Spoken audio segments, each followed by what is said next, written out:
오늘 말씀은 사도행전 15장 36절부터 41절 말씀입니다. 제가 봉독하도록 하겠습니다. 며칠 후에 바울이 바나바더러 말하되 우리가 주의 말씀을 전한 각 성으로 다시 가서 형제들이 어떠한가 방문하지 하고, 바나바는 마가라 하는 요한도 데리고 가고자 하나 바울은 밤빌리아에서 자기들을 떠나 함께 일하러 가지 아니한 자를 데리고 가는 것이 옳지 않다 하여 서로 심히 다투어 피차 갈라서니, 바나바는 마가를 데리고 배 타고 구브르로 가고 바울은 실라를 택한 후에 형제들에게 주의 은혜에 부탁함을 받고 떠나 수리아와 길리기아로 다니며 교회들을 견고하게 하니라. 아멘.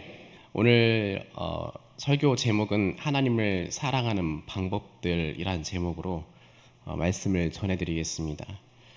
제가 이제 보고를 보다 보니까 우리 형제들의 가장의 무게와 영과 육의 지침으로 이 단어가 눈에 많이 들어오더라고요.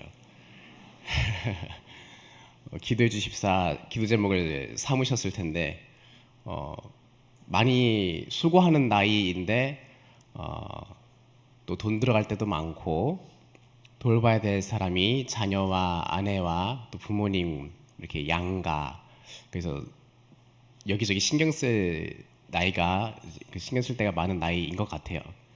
그리고 하루하루 달라지는 체력, 그렇습니까? 옛날에 안 이랬는데 이런 체력을 이제 1년 1년 급감하면서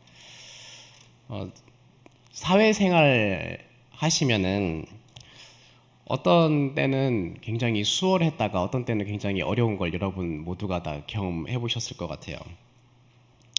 근데 이런 차이가 왜 그럴까 싶은데, 대부분 수월한 경우는 이거죠. 나랑 좀 잘 맞아서. 보다 좀 어려운 거는 뭐겠어요? 그러면 나랑 좀 잘 안 맞아서. 그런 거 많이들 경험해 보셨죠? 일하는 방식, 일하는 곳의 조직 문화, 같이 일하는 사람의 성격에 따라서 천지 차이가 나눕니까? 아니에요. 나랑 잘 맞는 사람이랑 일하면 좀 어려워도 수월하게 할 수 있죠. 근데 나랑 잘 안 맞는 사람이랑 일하면은 아무리 일이 수월해도 곤욕스럽죠. 이런 것처럼 어떤 맞지 않는 환경은 좀 더 힘들게 만들고 많이 애를 써도 제자리가 되는 경우가 있죠. 이제 환경과 나 자신과의 어떤 맞춤에 대한 이야기를 하려고 합니다. 신앙생활도 되게 비슷하거든요.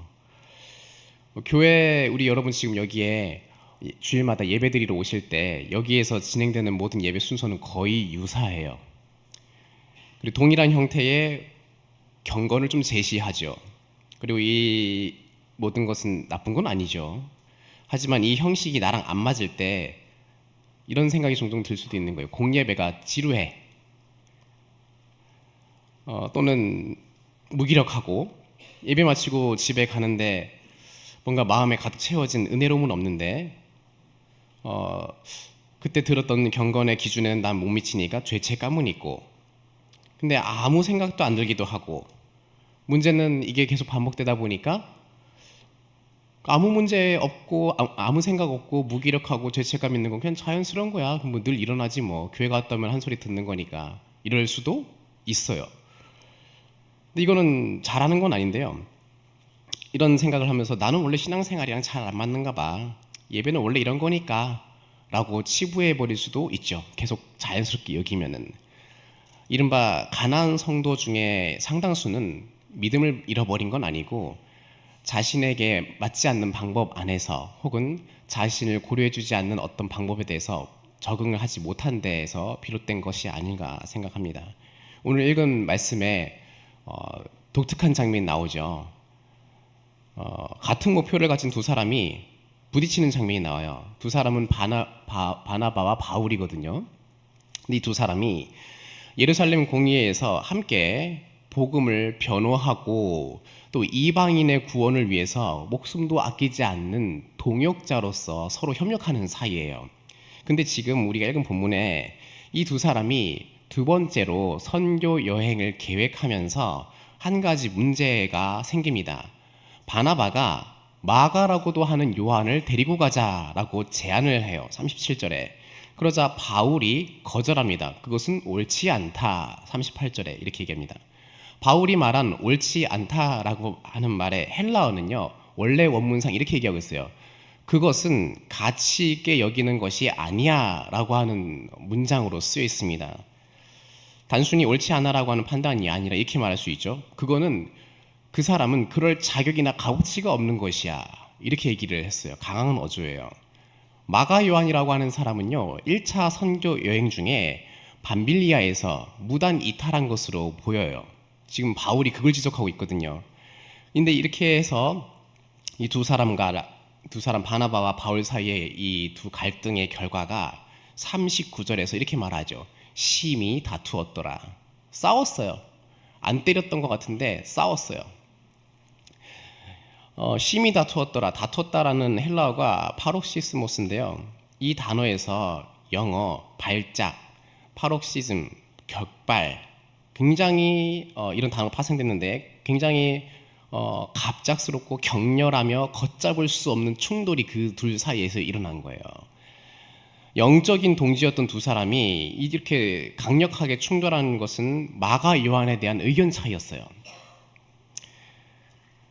단순히 마가 요한에 대한 이 의견 차이만으로 이렇게 좀 달리 했던 것만은 아니고 이 두 사람이 가진 기질과 가치 판단의 방식이 좀 달랐다라고 이야기를 드리는 겁니다.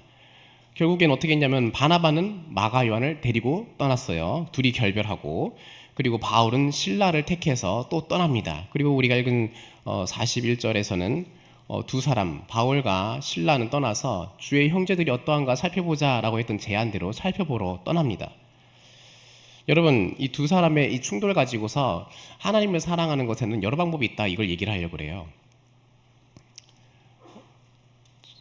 바나바를 좀 먼저 보겠습니다. 이 두 사람이 달랐던 이유를 좀 살펴볼 건데요. 바나바 먼저 보겠습니다. 바나바는 이름이 원래는 요셉이에요. 원래는 요셉인데 사도들이 이 사람에게 바나바라는 이름을 붙여줬어요. 사도행전 4장에 나오는데요. 이렇게 말을 해요. 구브로에서 난 레위족 사람이 있으니 이 이름은 요셉이라. 사도들이 일컬어 바나바라. 번역하면 위로의 아들이라, 이렇게 합니다. 바나바라고 하는 뜻은 위로의 아들이래요. 얼마나 위로를 많이 해주던 사람이면은 별명이 바나바예요. 위로의 아들. 원래 이름은 요셉. 바나바가 스스로 야, 나는 위로의 아들이니까 그렇게 불러라 하지 않고 다른 사람들이 야, 저 요셉 봐봐, 진짜 바나바 같아, 얼마나 위로를 잘하던지, 이런 것을 많이 경험했나 봐요, 주변 사람들이. 그리고 그 바울이 회심을 했을 때 아무도 바울을 회심한 사람으로 여겨주지 않을 때 유일하게 바나바가 나서서 여러분, 바울은 회심했습니다 라고 먼저 데려가 준 사람도 이 사람 바나바예요. 그죠? 근데 반면에 바울 볼까요? 바울은 별명은 딱히는 없는데요.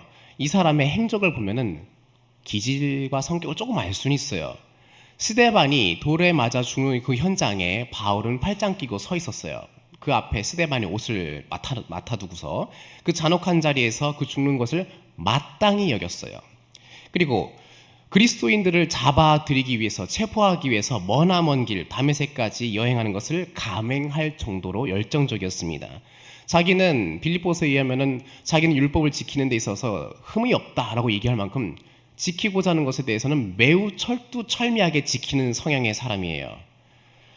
게다가 사도 베드로가 이방인들과 식탁 교제하다가 피하는 외식을 보였을 때 바울은 면전에다가 책망을 했어요. 사도 당시에 이제 교회 지도자인 베드로한테 책망했어요. 얼굴 다 보는 앞에서. 성격이 어때요? 바나바랑 좀 다른 느낌이죠? 저는 어떤 성격 같아요? 그냥 졸리니까 한번 얘기해봤습니다. 지금 바울은요, 원칙과 기준을 굉장히 중시하는 사람이에요. 극도의 충실함을 가지고 있고 타협하지 않는 날카로움이 있습니다.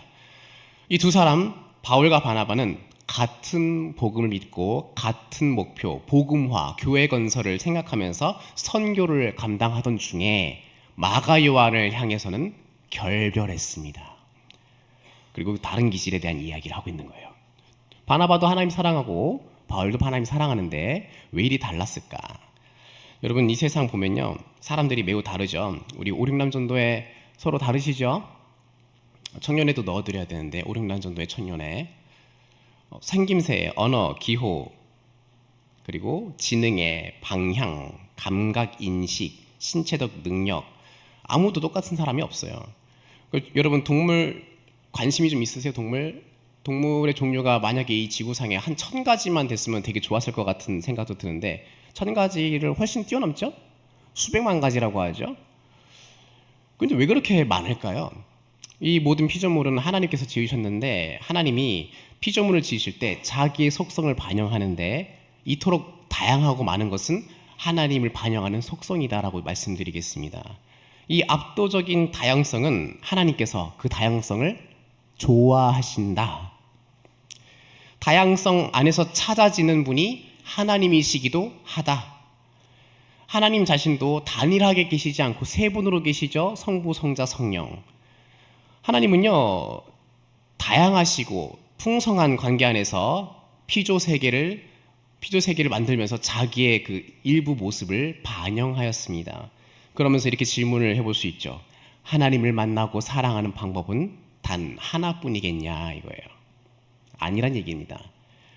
바라기는 여러분들이 오늘 듣고 하나님을 사랑하는 방법, 나는 이건데 조금 더 이런 것도 내가 시도해봐야겠다 이렇게 생각할 수 있으면 좋겠어요. 이것을 가지고 제가 토마스 게리라는 목사님이 정리해 놓은 내용을 좀 언급해 드리려고 합니다.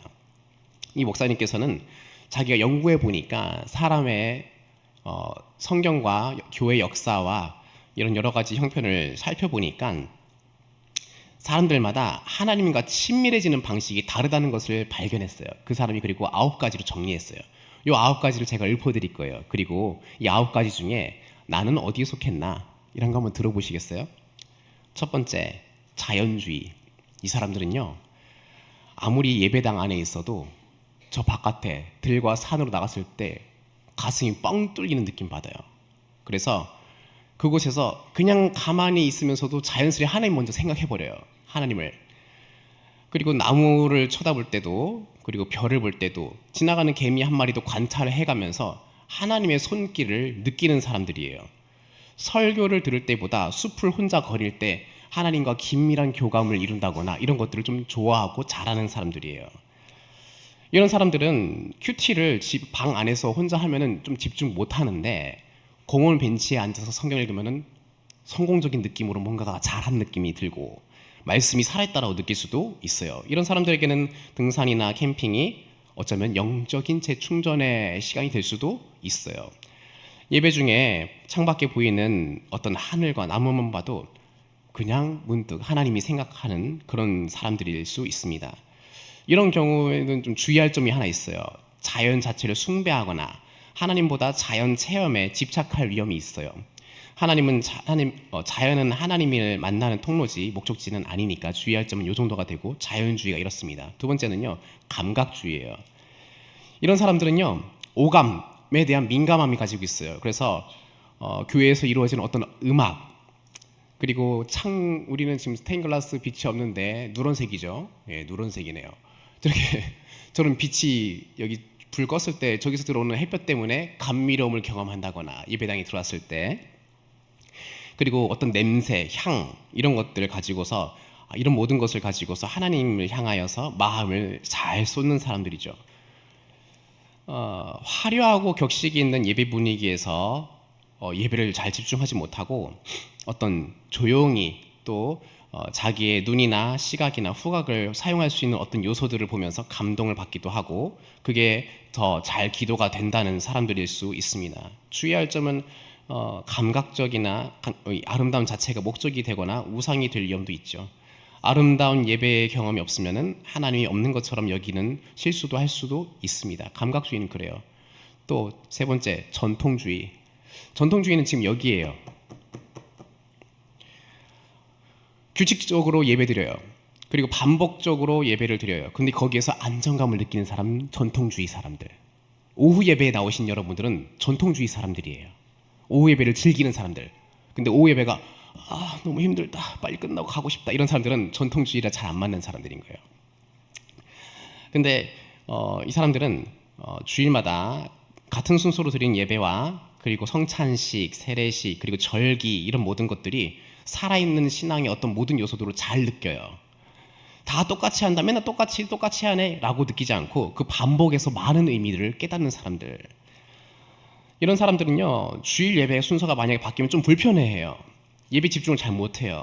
그리고 이 사람들은 11조와 주일 성수와 새벽 기도 같은 규칙적인 신앙 실천을 매우 중시합니다. 안 하면은 자기 스스로도 매우 힘들어지고, 그렇죠.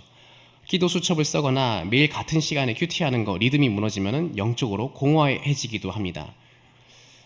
주의할 점은 이런 거겠죠. 의식과 규칙이 하나님보다 앞서는 율법주의로 되기도 합니다. 전통주의자들은 자기가 잘 지키고 좋아하기 때문에 그렇지 않은 사람 보고서 못 지켰네, 안 하네, 잘 정죄를 할 수 있는 성향이 일어날 수도 있어요. 형식 지키는 것 자체가 목적이 될 수 있는 사람들이에요. 네 번째, 금욕주의. 이 사람들은요, 기본적으로 내면 속에서 삽니다. 혼자 조용히 기도하고 단순하게 살고 방해물을 걷어찰 때, 그때 하나님을 만나요. 사람들이 많은 축제 같은 예배보다 새벽에 혼자 고요히 하나님 앞에 서는 것을 훨씬 더 풍성히 누립니다. 이 사람들에게는 금식도 신앙을 누리는 하나의 방식으로 많이 이용하는 사람들이에요. 자연주의자가 아름다운 자연을 찾는다면 금욕주의자, 이런 사람들은 아무것도 없는 광야도 마다하지 않습니다. 이런 사람들은 수련회나 기도원, 그런 데서 조용한 데서 침묵 기도하는 것을 되게 좋아할 수 있어요. 성도들과 교제하는 행사를 힘들어하죠. 이런 사람은 좀 힘들어해요. 혼자 성경 읽고 기도하는 게 너무 좋아요. 스마트폰, SNS, TV 이런 거 끊고 줄이는 것이 이 사람들에게는 매우 신앙에 도움이 되는 사람들, 그런 거죠. 주의할 점은 이런 거예요. 이 고독이 하나님과의 친밀함이 아니라 세상으로부터의 도피가 될 수도 있고, 또 공동체를 무시하거나 소외되는 것을 영성으로 착각할 수도 있는 주의할 점도 있어요. 다섯 번째, 행동주의. 행동주의를 추구하는 사람들은 어떤 실제적인 행동을 추구해서 자신들이 생각하는 하나님은 정의의 하나님이에요. 정의의 하나님. 악과 맞서 싸워서 이기시는 하나님. 내가 그 하나님을 알고 그 악의 무리 현장에 나도 뛰어 들어가리라, 이런 거예요. 거기에서 세상을 변화시키는 어떤 행동을 할 때 하나님을 생생하게 경험하고 체험하는 것이죠. 이런 사람들에게 예배는 찬양 집회보다 어떤 불의한 세계의 그 현장에 뛰어가서 살아가는 그런 것들이죠. 가만히 앉아서 묵상하는 것을 이 사람들은 별로 안 좋아하고 그렇습니다. 그러면은 사회적인 어떤 불의한 일들 있죠. 그리고 인권 문제나 어떤 낙태, 이런 문제들에 대해서 교회가 침묵할 때 이 사람들은 답답해해요. 노방전도나 캠페인, 사회 참여 이런 거 하면은 되게 역시 우리 교회 좋아, 이렇게 생각하는 사람들이에요. 논쟁이나 토론을 피하지 않고 진리를 위한 싸움을 당연하게 여깁니다. 그리고 강력한 설교 있잖아요. 지적하는 설교라든가 회개를 촉구하는 말씀 앞에서 눈물을 흘리면서 굉장히 감동을 할 수도 있어요. 주의할 점은 이런 거겠죠. 분노가 하나님의 의분이 아니라 자기의 분노로 바뀔 수 있다는 거. 사람을 변화시키는 것이 행동이 아니라 복음이라는 것을 잊는 것, 이런 것들이 또 위험 요소일 수 있어요. 여섯 번째, 박애주의. 사람들을 사랑하는 걸로 하나님 만나는 사람들이에요. 이 사람들은 가난하고 소외된 사람들 속에서 예수님과 하나님 만납니다. 그 사람들을 돌볼 때 에너지가 소모되지 않고 오히려 막 충전되고, 예배 시간보다 봉사 현장을 더 강하게, 더 크게 중시하면서 하나님의 임재를 경험해요. 그리고 약한 사람들을 볼 때 저 사람 안에 예수님이 계셔라고 하는 마음이 마구마구 일어나는 사람들. 병원 봉사나 노숙자 급식이나 지역사회 섬김, 이런 것들을 할 때 정말로 하나님을 만나는 것을 이 사람들은 잘 경험합니다. 누군가의 아픔을 들어주고 함께 할 때 더 실제적인 예배도 드린 느낌도 받기도 하죠. 교회 안에서 영적 집회보다 교회 밖의 사람들을 섬기는데 더 에너지를 많이 써요. 이 사람들은 그래요. 주의할 점은 이런 거가 되겠습니다. 섬김이 영역, 섬김이 이 영역이 섬긴다는 것이 영적 의무감이나 자기 정체성의 수단으로 여길 수 있다는 것이 좀 주의할 점이죠. 그리고 하나님과의 직접적인 관계에 소원하게 되고 사람에만 너무 집중하게 되니까 영적인 고갈도 올 수도 있어요. 이런 주의할 점이 있죠. 7번째, 열정주의. 이 사람들은요, 예배 때 흥분합니다. 그리고 하나님의 초자연적인 일들을 또 바라고 경험하기도 해요. 치유, 기적, 성령의 역사 막 이런 것을 기대하고 많이 경험하기도 합니다. 집회 때 손을 들고 마음껏 소리치고 하나님을 높이는 거, 이 사람들이 정말 좋아하는 예배인 거예요. 이 사람들은 하나님과 그리스도인의 삶에 있어서 마치 응원단장 같이 막 그런 걸 보여주는 성향의 사람들이에요. 활기차고 역동적인 찬양 예배에서 하나님의 살아계심을 강하게 느끼는 사람들, 방언이나 치유나 그런 치유기도나 성령을 체험한다거나 초자연적인 경험들도 많이 추구해요. 바라요. 그래서 이 사람들은 예배가 조용하고 경직되어 있고 형식적이면 되게 힘들어하고 금방 지루해하고 잠을 자고 하나님은 안 계셔 이 예배에는, 이렇게 여기는 거예요. 복음을 들을 때 감동과 흥분을 하고 또 그 열정을 가지게 되면은 꼭 항상 주변에다가도 전파하는 사람들이 이런 사람들입니다. 주의할 점은 이런 겁니다. 좋은 기분과 좋은 예배를 혼동할 수도 있어요. 이 사람들은 감정적 고양이 없으면은, 고치되는 게 없으면은 하나님은 없다라고도 여기기도 해요. 그런 잘못된 것이죠. 8번째, 묵상주의. 이런 사람들은 하나님을 연인으로 생각해요. 사랑하는 분, 신랑 이렇게 여겨요. 그래서 이 사람들은 어떤 활동을 한다기보다도 항상 그냥 하나님 앞에 앉아있고만 싶어요. 늘 사모해요. 사랑하는데 주님 하면서 관상기도를 한다거나 성경을 천천히 묵상하면서 그 읽는 방법을, 천천히 묵상하면 읽는 방법을 되게 선호합니다. 하나님과 인격적이고 친밀한 그 사랑의 관계, 그게 이 사람들의 신앙의 핵심이에요. 성경을 빨리 읽는 것보다도 한 구절을 붙잡고 묵상하는 걸 더 선호하는 사람들, 그리고 기도가 일방적인 간구보다 하나님과 조용한 대화처럼 느껴질 때 이 사람들은 또 좋아합니다. 하나님이 나를 사랑해 라는 것을 머리로 아는 것에 그치지 않고 그것을 마음으로 느끼고 경험하는 것, 이 사람들이 추구하는 것이에요. 영적으로 일기쓰기, 묵상 수련회, 침묵기도, 이런 것들이 이 사람들이 선호하는 것들이겠죠. 주의할 점 이거죠. 하나님과의 친밀한 관계에, 친밀한 느낌에 집착하다 보면 이 감정이 없을 때 하나님이 떠난 것 같다라고 하는 착각을 할 수도 있다. 또 신비주의로 흘러가서 성경을 벗어난 것을 추구하기도 한다. 그런 주의점도 있습니다. 마지막입니다. 오랫동안 들으셨습니다. 지성주의. 이 사람들은 하나님을 아는 것이 하나님을 사랑하는 것으로 여겨요. 신학 공부, 교회사, 원어 연구, 변증 이런 거 하면은 와, 너무 신나고 좋은 거예요. 기뻐요. 설교를 들을 때 감동스럽다, 이거 별로 관심 없고 저거 맞는 말인가? 이렇게 생각을 자주 하는 사람들. 성경 다른 구절 보면 다른 것 같은데, 이렇게 생각을 자주 할 수 있는 경향이 있어요. 그리고 교리나 신학적 문제를 파고들면서 그렇게 하면서 나는 하나님 앞에 대역죄인이었습니다 라고 하는 그런 경험도 할 수 있는 사람들입니다. 이 사람들은 신학책, 성경, 신앙서적, 교회사 이런 거 관련된 것을 읽으면서 감격을 많이 느껴요. 설교에서 감동보다 논리와 근거에 더 반응을 하고, 이단에게 예민한 사람들이 이런 사람일 수 있습니다. 이단에게 예민한 사람, 틀렸는데 저 사람들은, 그리고 그들을 바로잡는 일에 소명감을 느끼기도 하죠. 성경의 배경이나 언어, 문화 이런 걸 공부하면은 하나님 말씀은 살아있구나 라는 것을 또 경험하기도 해요. 주의할 점은 이런 겁니다. 아는 게 많아지기 때문에 교만할 수 있다. 이게 주의할 점이죠. 그래서 사람이나 교회를 정죄하거나 비판하는 쪽으로 흘러갈 수도 있지만 그래서는 안 되겠죠. 여러분, 9가지 말씀드렸는데 좀 많잖아요. 그래서 혹시나 좀 기억해 보기 좋을 것 같은, 암기하기 위해서 감자전, 제가 이제 외우려고 한번 만들어봤는데 그냥 안 하겠습니다. 예. 근데 지금 말씀드린 이 9가지 성향을 알면 좀 좋을 것 같은 게 여기 중에서 나는 한 가지만 속한다는 사람은 거의 없을 거예요. 2개 혹은 3개 정도 들어가 있을 거예요. 신앙 이 상황에 따라서도 다른 기질이 좀 나오기도 해요. 어떤 상황에 따라서도.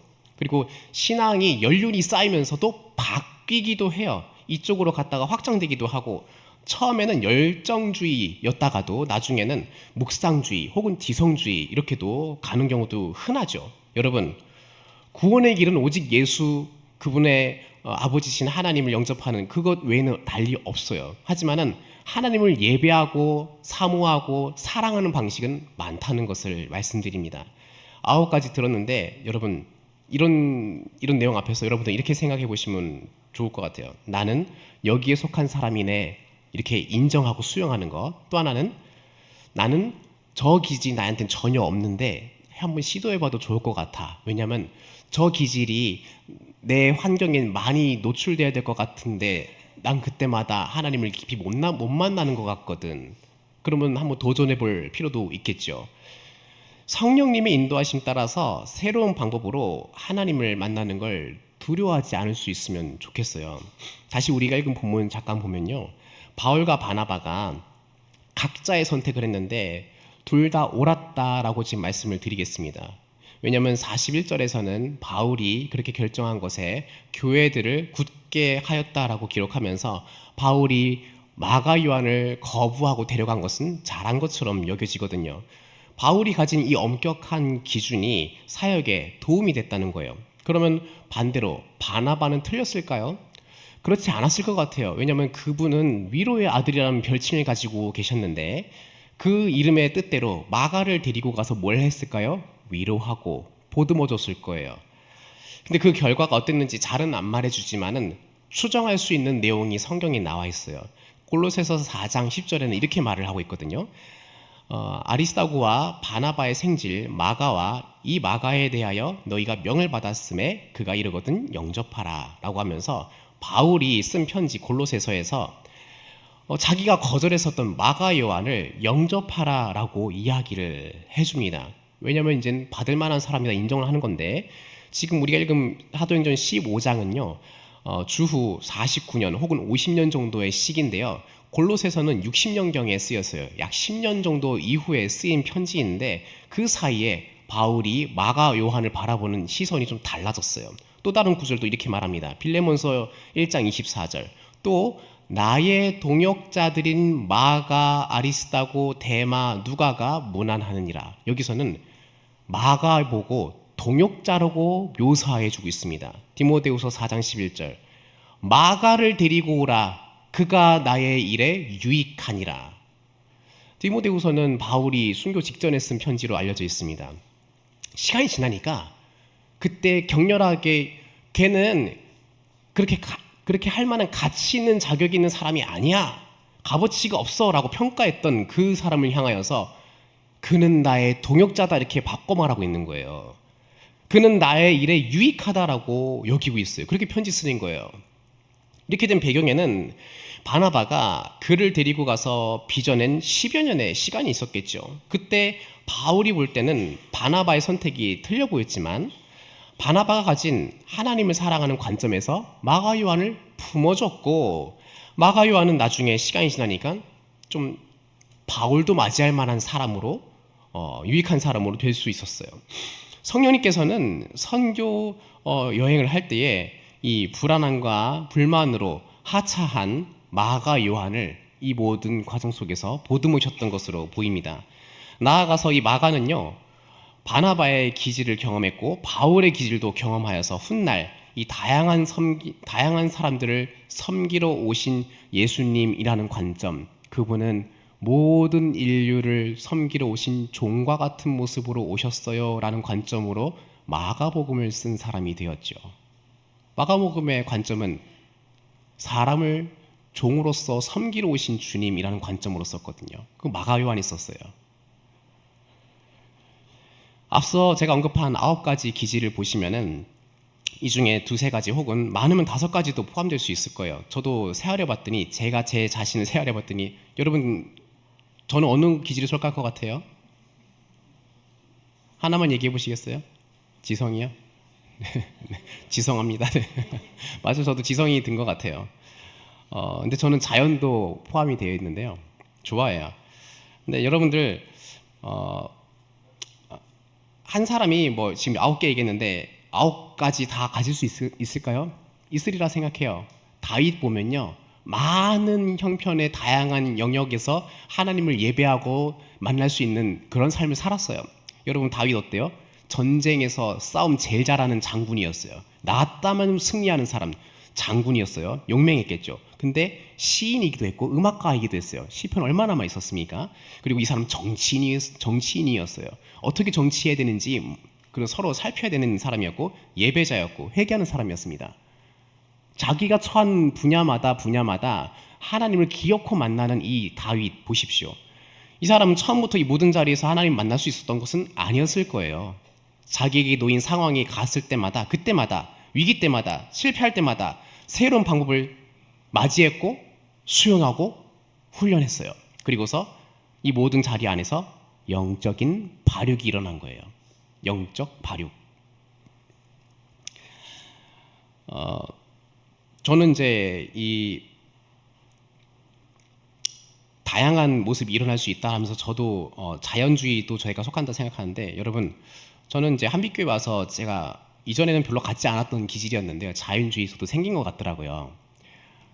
저는 그래서 이제 설교단에서 우주 얘기한 사람 유일한 거 사람 같은데 우주 천문학 좀 별로 관심 없지만 별의 속도나 이런 것도 막 찾아보고 그래 보니까 신기하고 재밌었어가지고 하나님이 얼마나 크신지 우주 관련된 우주 항공사들은 죄다 다 똑같이 고백한다고 하더라고요. 우주에서 지구로 보면은 정말로 겸손해진다고 하나같이 얘기한대요.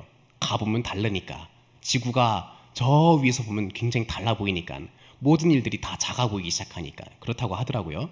저는 한빛교회 와서 어느 날 어떻게 생긴 건지 모르겠는데 우주에서 시작해서 동물과 식물들 이런 거 관찰했었던 적이 있는데 한 가지 제가 좋아하는 이야기를 찾아서 추적했던 거 이야기 하나 해드릴게요. 여러분 무화과 아세요? 무화과 먹어봤습니까? 네, 뭐 드셔보셨겠죠. 근데 무화과가 재밌어요. 어떤 거냐면 무화과가 꽃이 없는 과일이란 뜻이잖아요. 꽃이 없는 과일이란 뜻인데 꽃이 그 과일 안에 피죠. 그런 뜻이죠.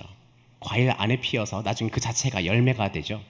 근데 야생에서는 그러니까 자연적으로는 이 무화과가 암술과 수술이 수분이 되어야지 수분이 되어야지 정말로 그 다음에 씨앗이 맺혀서 열매가 되는 거 아니겠습니까, 박지훈 선생님?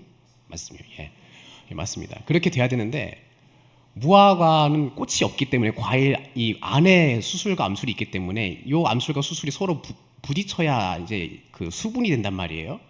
근데 수분은 보통 누가 해주냐면은 벌과 나비들이 해줘요. 근데 꽃이 안에 펴 있고 여기는 과일이니까 꽃이 없잖아요. 안 보이잖아요. 그럼 벌과 나비가 못 해요.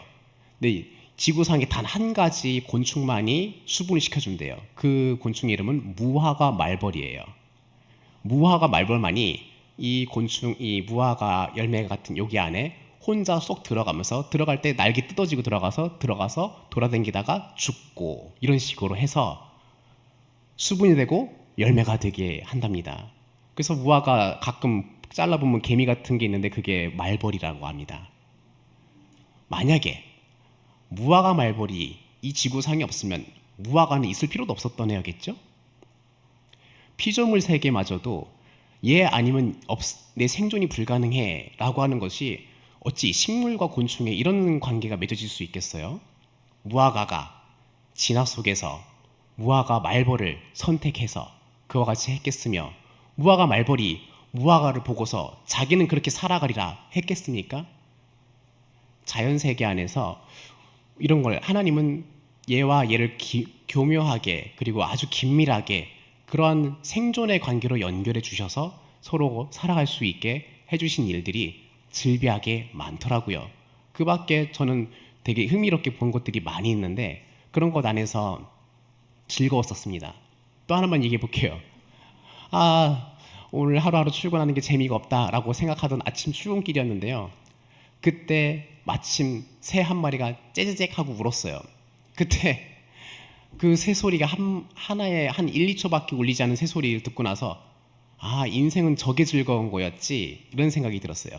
여러분 우리는 하도 자극적이고 이 세상에 없는 이야기를 지어낸 드라마가 얼마나 흥미롭고 재밌습니까? 세상에 없는 이야기이기 때문에 더 재밌죠. 허구니까. 그렇지만 사실 인간은 이 지상에서 일어나는 모든 있는 그대로를 즐거워할 수 있도록 지음받은 거였어요.